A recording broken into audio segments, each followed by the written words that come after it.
SD Negeri 196 Palembang di Jalan Ki Kemas Rindo, Kertapati, menjadi sasaran pencurian berulang. Aksi pencurian tercatat terjadi 3 kali, sejak 22 Desember 2025 hingga 11 Januari 2026 dengan cara merusak jendela sekolah.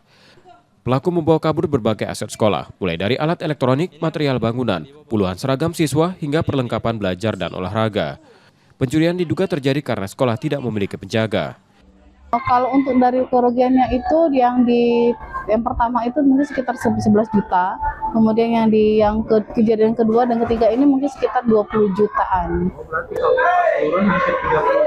30 jutaan untuk kehilangannya, ya. Kalau untuk penyebabnya itu karena mungkin di sekolah kami ini kan tidak ada lagi yang namanya penjaga sekolah. Ini yang lama itu, Bu, ya?